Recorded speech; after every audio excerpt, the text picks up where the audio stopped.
ये कहानी कुछ साल पहले मेरी कॉलेज की जिंदगी की है। उस वक्त मेरा एक सबसे अच्छा दोस्त था जिसका नाम चार्ल्स था। चार्ल्स का सपना था कि वो एक एक्सॉर्सिस्ट बने और उसने हमेशा कहा कि वो खुद अपने हाथों से बुरी आत्माओं का उद्धार करना चाहता है। वो अक्सर उइजा बोर्ड का इस्तेमाल करके बुरी आत्माओं को बुलाने की कोशिश करता। एक दिन उसने मुझसे कहा कि उसे बुरी आत्माओं को भगाने में मेरी मदद चाहिए और मुझे उइजा बोर्ड के साथ उसके घर चलने को कहा। मैं इस तरह की बातों में यकीन नहीं करता था, इसलिए मैं बिना ज्यादा सोचे समझे उसके घर चला गया। रात के 12 बजे हमने मोमबत्तियां जलाईं और उइजा बोर्ड का इस्तेमाल शुरू किया। तभी वो घटना हुई जिसे मैं कभी नहीं भूल सकता। चार्ल्स ने आवाज लगाई, शैतान, बुरी आत्मा, यहां आओ।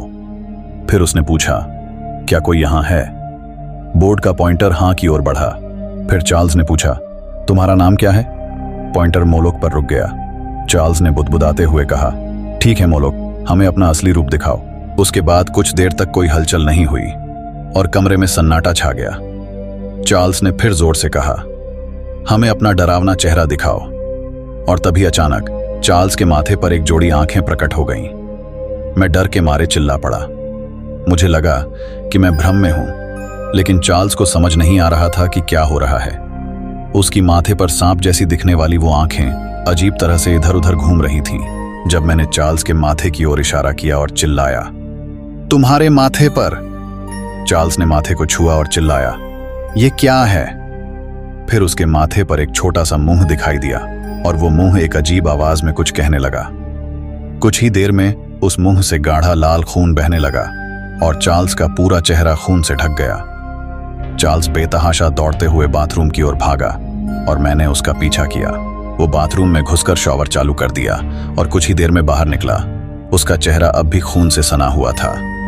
चार्ल्स का चेहरा बिल्कुल सफेद हो गया था और माथे की वो आंखें और मुंह गायब हो चुके थे। हम दोनों समझ नहीं पा रहे थे कि ये सब क्या हुआ। अचानक चार्ल्स ने कहा, मैं जानता हूं कैसे इसे खत्म करना है, और एक किताब उठा ली जो शायद एक्सॉर्सिज्म से जुड़ी थी।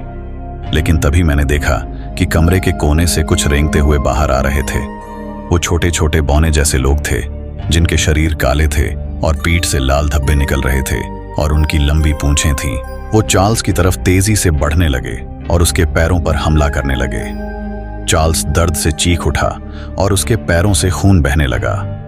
वो कुछ मंत्र पढ़ने की कोशिश कर रहा था, लेकिन दर्द के कारण ठीक से पढ़ नहीं पा रहा था। चार्ल्स के पैरों पर काले छाले उभरने लगे और उन छालों से काले रंग का तरल पदार्थ बहने लगा। थोड़ी ही देर में वो बौने उसके पूरे शरीर पर चढ़ गए और उसे जगह जगह काटने लगे। चार्ल्स की आंखें उलट गईं और वो इतना चिल्लाया कि बेहोश हो गया। मुझे यकीन था कि उसके माता पिता चार्ल्स की चीखें सुनकर कमरे में आ जाएंगे, लेकिन कोई नहीं आया। 5 मिनट बाद चार्ल्स का पूरा शरीर काले छालों से ढक गया था और उन छालों से काला तरल पदार्थ निकल रहा था। आखिरकार वो बौने वापस कोने में चले गए और गायब हो गए। मैं बस वहीं खड़ा था, कुछ भी समझ नहीं पा रहा था। मेरी आंखों से आंसू बहने लगे और जब मैंने घड़ी की ओर देखा तो रात के 3 बज रहे थे। मैंने पुलिस को बुलाया और जब पुलिस और चार्ल्स के माता पिता ने चार्ल्स को देखा तो वो भी सदमे में थे। चार्ल्स को तुरंत अस्पताल ले जाया गया। डॉक्टर भी नहीं समझ पाए कि चार्ल्स के शरीर पर अचानक ये छाले कैसे हो गए। उस रात के बाद चार्ल्स ने फिर कभी उइजा बोर्ड का इस्तेमाल नहीं किया और उसने अपने एक्सॉर्सिस्ट बनने के सपने को भी छोड़ दिया। उसने लोगों से मिलना जुलना भी बंद कर दिया और वो ज्यादातर अपने कमरे में अकेला ही रहता था।